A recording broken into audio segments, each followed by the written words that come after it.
बिस्मिल्लाहिर्रहमानिर्रहीम। मैं हूँ डॉक्टर रिज़वाना अब्बासी अपने इस यूट्यूब चैनल के साथ। आज हम एक इम्पॉर्टेंट मीटिंग अटेंड करने आए हुए हैं यहाँ पे होबर सिटी में, और ये एक इम्पॉर्टेंट डॉक्टर्स की मीटिंग है जो कि आईसीयू से रिलेटेड है, और इसमें बात हो रही है एंटीबायोटिक्स के बारे में। तो इस हिसाब से मैंने आपको एक छोटी सी और इम्पॉर्टेंट सी बात बतानी है रिगार्डिंग एंटीबायोटिक्स कि वो आपके लिए क्या इंपॉर्टेंट है। एंटीबायोटिक्स वो मेडिसिन होती हैं जो हम पेशेंट्स को उस वक्त देते हैं जब उनकी बॉडी में किसी किस्म का इन्फेक्शन हो, चाहे वो सीने का इन्फेक्शन हो, चाहे वो कोई यूरिन का इन्फेक्शन हो या कोई पेट का इन्फेक्शन, किसी किस्म का भी इन्फेक्शन हो, उसमें एंटीबायोटिक्स दी जाती हैं। लेकिन हमारे यहाँ एंटीबायोटिक्स का जो इस्तेमाल है वो बेजा इस्तेमाल है, और उसकी वजह से बहुत सारी कॉम्प्लिकेशंस हो रही हैं।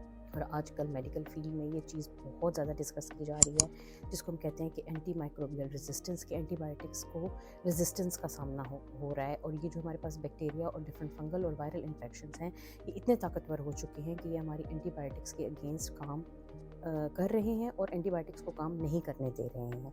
इस हिसाब से जो आप लोगों के लिए इम्पॉर्टेंट चीज़ है वो क्या है, वो 5-6 चीज़ें मैं आपको बताती हूँ जो आपने फॉलो करनी है। और प्लीज़ आपने अपने अलावा अपने इर्द गिर्द जो आपके दोस्त हैं, आपके जानने वाले, आपकी फैमिली हैं, उनके अंदर भी ये मेक श्योर करना है कि वो इन चीज़ों को फॉलो करें, क्योंकि इससे ये होगा कि हम एंटीबायोटिक्स को सेव कर सकते हैं सीवियर इन्फेक्शंस के लिए। और वरना जो एस्टिमेटेड डेथ है वो 10 मिलियन तक जा सकती है बाय 2050 के लोग सिंपल इन्फेक्शन से मरना शुरू हो जाएंगे। ये चीज़ें हमारे बस में नहीं रहेंगी, हमारे कंट्रोल से बाहर हो जाएंगी।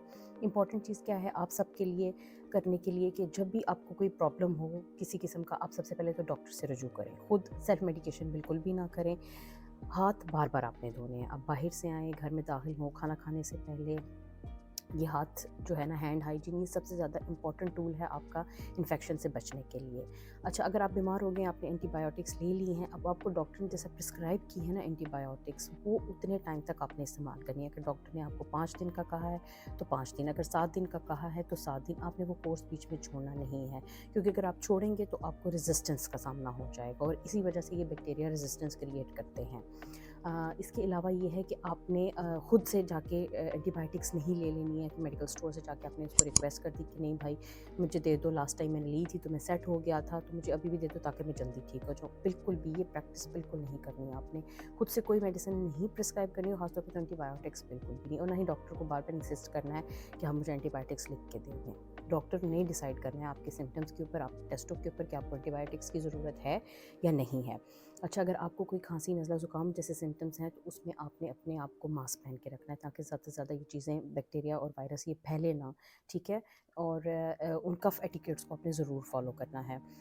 इसके अलावा ये है कि आपने जो एंटीबायोटिक्स ली हैं, और एक दफ़ा आपने एंटीबायोटिक्स ली, आपने कोर्स कंप्लीट कर लिया, कुछ एंटीबायोटिक्स डोज आपके पास बच गई, तो आप ये मत सोचें कि नेक्स्ट टाइम जब आपको इन्फेक्शन होगा तो मैंने इतनी महंगी एंटीबायोटिक्स ली हैं तो मैं नेक्स्ट टाइम ये यूज़ कर लूँगा। ये बिल्कुल भी नहीं करना, क्योंकि हर इन्फेक्शन के लिए एंटीबायोटिक डिफरेंट होती है, और वो आपका जो है डॉक्टर वही डिसाइड करता है कि किस इन्फेक्शन के लिए कौन सी एंटीबायोटिक देनी चाहिए। इस तरह अगर आप इम्प्रॉपर एंटीबायोटिक्स को यूज़ करेंगे तो वो भी रेजिस्टेंस ही क्रिएट करती हैं। इसके अलावा आपने और क्या करना है, अपनी शेयर नहीं करनी एंटीबायोटिक्स। यानी आपको डॉक्टर ने एक एंटीबायोटिक मेडिसिन दी है, आपके घर में कोई और बीमार हो, आप उसको ये कहें कि भाई तुम ये भी ले लो क्योंकि मैंने ली थी तो मुझे तो फ़र्क पड़ गया था। ये बिल्कुल भी नहीं करना। ये इंपॉर्टेंट चीज़ें हैं, ये छोटी छोटी बातें हैं जिनको देखने में तो आपको लगता है कि शायद इतना बड़ा मसला नहीं है, लेकिन इसकी वजह से पूरी दुनिया इस वक्त परेशान है। जो मेडिकल की फील्ड के लोग हैं उस वक्त बड़े परेशान हैं, क्योंकि हम अपनी डेली प्रैक्टिस में एंटीबायोटिक रेजिस्टेंस को देख रहे हैं। हम देख रहे हैं कि लोगों को सिंपल इन्फेक्शन होता है और हम उनको प्रॉपर एंटीबायोटिक्स दे रहे होते हैं, वो आईसीयू तक पहुंच जाते हैं और वो ठीक नहीं हो रहे होते। इसका मतलब ये है कि हमारे यहाँ प्रैक्टिस जो है वो रॉन्ग प्रैक्टिस है। डॉक्टर से भी ये रिक्वेस्ट है, हमारे जितने भी लोग डॉक्टर्स हैं कम्युनिटी के, कि वो एंटीबायोटिक्स की जो है वो स्ट्रिक्ट जो है फॉलो अप करें, उसमें उसकी जो प्रिस्क्रिप्शन है उसको बाकायदा मॉनिटर करें। सिर्फ जो इंडिकेटेड या क्लिनिकली इंडिकेटेड केसेस हैं उनके अंदर एंटीबायोटिक्स को दें, और लोगों को डिस्करेज करें कि आपने एंटीबायोटिक्स नहीं यूज़ करनी जब तक कि उनकी ज़रूरत ना हो। ये एक इम्पॉर्टेंट चीज़ है, इसको आपने ज़रूर देखना है कि हमने किस तरह अपनी फ्यूचर जनरेशन को एंटीबायोटिक्स से बचाना है, रेजिस्टेंस से बचाना है। एंटीबायोटिक्स ऐसी मेडिसिन है जो आपकी बैक्टीरिया को किल करती हैं। वो सिर्फ बैक्टीरिया, बीमारी वाले बैक्टीरिया को नहीं, वो एक नॉर्मल बैक्टीरिया को भी किल कर सकती हैं। तो इसकी वजह से हमारे यहाँ रेजिस्टेंस बहुत ज़्यादा होती है। ये चीज़ें आपने अपने जहन में रखनी है कि अपने एंटीबायोटिक्स जो भी आपको अगर डॉक्टर दे भी रहा है तो उससे पूछनी है प्रॉपर कि मुझे कितने अर्से तक इस्तेमाल करनी है, اور یہ کیوں دے رہے ہیں مجھے، اور اس کا کیا ریزن ہے، اور یہ میں جو ہے اس کے ساتھ ساتھ مجھے اور کیا احتیاط کرنی پڑے گی اینٹی بائیوٹکس لینے کے دوران، کیونکہ ظاہر ہے اس ٹائم بھی آپ رسک آف انفیکشن پہ ہوتے ہیں اینٹی بائیوٹکس لینے کی وجہ سے۔